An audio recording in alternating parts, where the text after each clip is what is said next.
God. Ask God.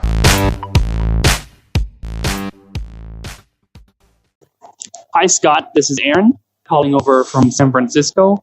I've been doing Amazon FBA for about 3 months, and I'm doing okay. Probably, about 1 to 2 units a day. So obviously I have a lot more to go. Now, one thing I find in my listing that needs help is the reviews that show up on top. Now, I only have 2 reviews that have helpful votes, and one of them is a 4-star review. And it's because they give like some tip on how to use the product. But I have several reviews from top reviewers. I have one from like a top 50 reviewer, and it's a great review, and it really, I think, sells my product extremely well, but nobody sees it. So I feel like maybe I should have a friend of mine check out and say, hey, look at all the reviews, see which one you think would sell it the best, and upvote it. Now, obviously, I can't tell them to upvote a specific review. I feel that would be against terms of service. But the one that's on there is not as good, I think, for conversion as another one could be. So that's my question. What do you think that I could do or should do here? Because I have a lot of great reviews hidden at the bottom, and I don't think anybody is getting a chance to look at them. Hey, Aaron, thanks so much for the question. And it's a great question, and I don't think we've even talked about this yet. And what Aaron is talking about is when you get a good review or a bad review, people can upvote it or downvote it. Okay, so was this review helpful? Yes or no? And when people start clicking on that, either on a yes or a no, it starts to bump it up to where it's showing. Okay, so if you have a negative review and people are all agreeing with that negative review, they can click on that. Anyone on there, even if they purchase or not, they can click on that because they're potentially going to buy it, but that review might have helped them say yes or no. So that is a powerful thing within the review system. That's why reviews are very, very important. And it's also important that you try to follow up with negative reviewers, not to say, hey, go ahead and change your review, but hey, how can I make you happy? And then from there, hopefully they'll change that. That's a whole nother story. But this is a great point because there are people out there and they are doing this deliberately. They're either voting, your competitors can do this too, where they'll actually vote you down, okay? Or vote some of your, some of your good, the ones that you want to show on top, they could vote them down. So that way they don't show up as much as the ones that are bad. Right. And again, it gets into a cutthroat type of business out there when you're dealing with this. And this really does happen in the supplement business a lot. I've seen it happen. It happens in other industries, markets, but supplements, I've seen it and heard about it a lot. So I would never, ever recommend anyone doing that. And I really wouldn't recommend anyone saying, hey, buddy of mine, Joe, can you go to my listing and upvote? I would never advise doing that because you're trying to manipulate it rather than saying, give me an honest, ethical review. You really just don't want to play with that. I personally wouldn't want to do that.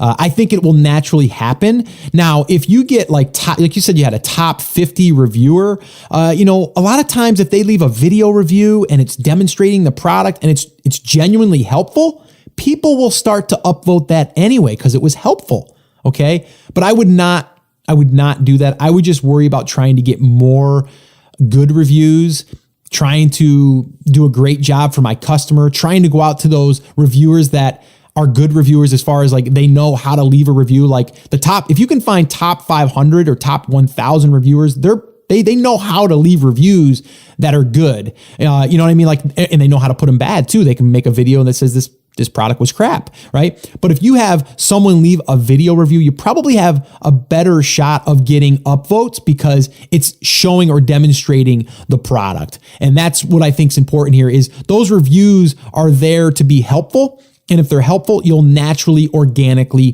get that. Now, if you have a crappy product and someone said this was a crappy product and this is why, and people agree with it, then they're going to upvote that. And then they're going to upvote the bad, right? So it goes hand in hand. So that's why I really have to stress here, you want to have a great product that you believe in, and then you want to you want to take those people that are, on the fence, and you really want to make sure that they're happy. And if they're not, then you need to try to make them happy in any way that you can. And that might be sending them a free product or giving them their money back and saying, keep it. We don't want your money. We want you to be happy. And, if you can't find any use for it, then just discard of it or whatever, right? But don't argue with people about the small little things. I would rather lose money on a product and not get a review at all if it was going to be a negative review, or just a review itself. I'd rather just get like a good review because I broke even or I even lost money on that deal, right? Because I made that customer happy, because that there can help you get sales in the future, right? Because that product review helps people make that buying decision. All right. So I hope that that's been helpful.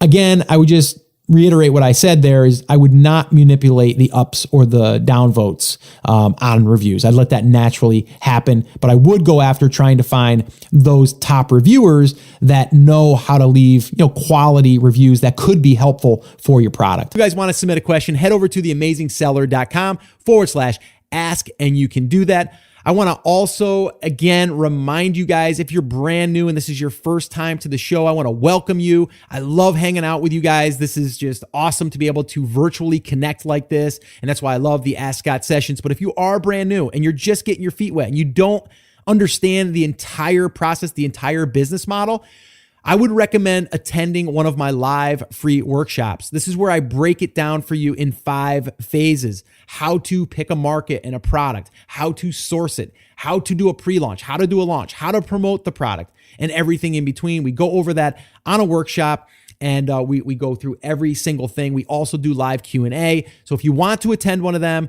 I would love to invite you to the next one, and you can register for the next one by heading over to theamazingseller.com/workshop, and you can register there for an upcoming workshop.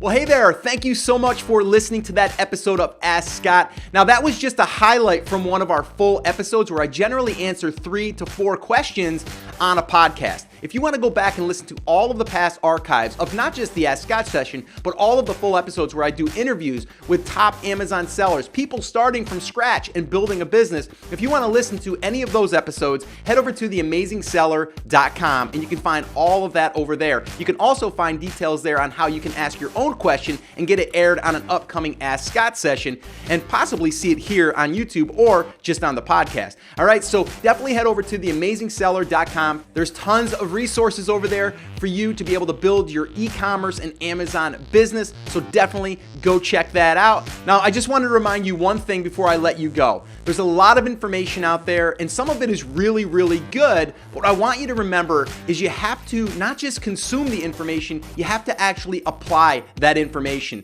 So take this information that you learned here today and apply it to your business, and this way here you can get results. As my shirt says, I wear it almost daily. Take action. We'll see you guys.